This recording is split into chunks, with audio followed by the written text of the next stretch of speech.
So in this 1% log, what I've studied is that switch statement. Switch. So switch statement is similar to like if and else statement loop. But in switch statement, we apply switch statement when there is several if else part. I mean there are several options to select from.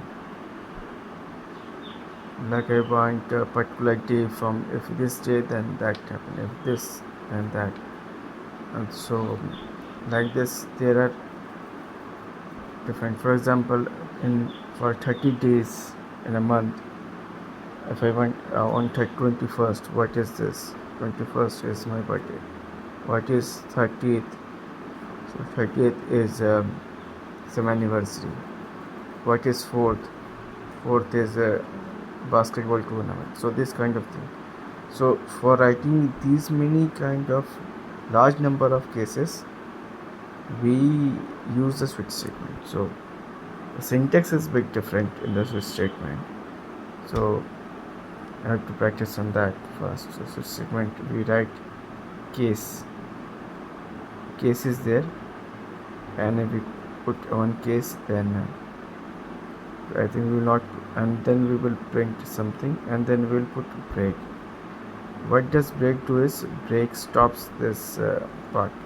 Otherwise the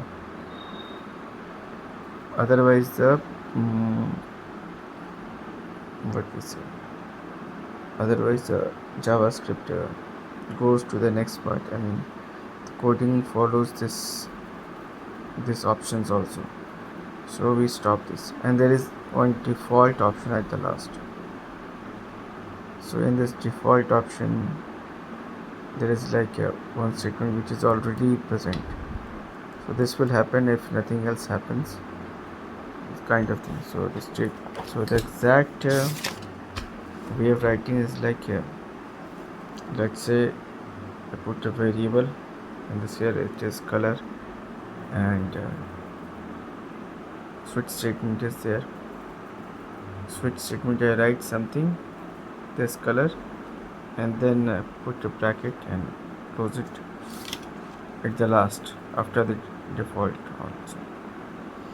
So for every case I put this, then console, and then for console I know I put this inverted, like this happens. This case 1, 2, 3 lines are there, so 3 lines we have to follow in every time, each time. And the last statement there are 2 lines, because there is no option for this part of case. So default, and then the print statement if it's there, and then close. So this is for the switch statement. Then what I've learned again is that after that is the alert and prompt. Alert and prompt are two different kind of things in which these make the web page or kind of interactive in a way. So this alert message like deploys the on the page. Like if I write something, and alert is there, and there is this message, so it will pop up on the screen when I open the page, and just I have to put OK, click OK, and then it will something is there, and then it will go away. So this kind of thing. And in the case of prompt, it is similar to like that, but the thing is prompt is there. If I write prompt, the syntax is I think similar. Yeah, prompt is there, then prompt, then curly brackets, prompt, and then curly brackets, and this. So if I write something like write to a name, I write to a name in this, and then there is option for filling the name, comes up similar way like this what do you say, like the alert message, but we can write something on this, and then we can click OK, then it will go. And we can also put a variable and store it like something. Let's say like name is equal to prompt and then write to write your name. So my I'm just doing shortcut way, just and then this. So this will store the name part.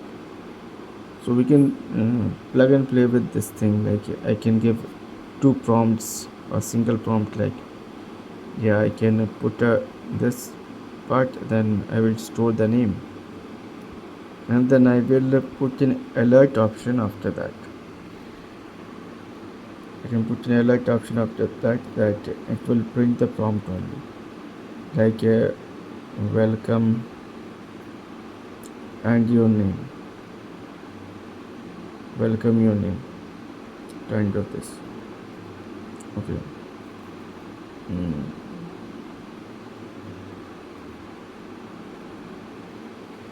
kind of this. So this is what it is till now. Now I have to do the. Okay, now see what else. Now see what is the next topic.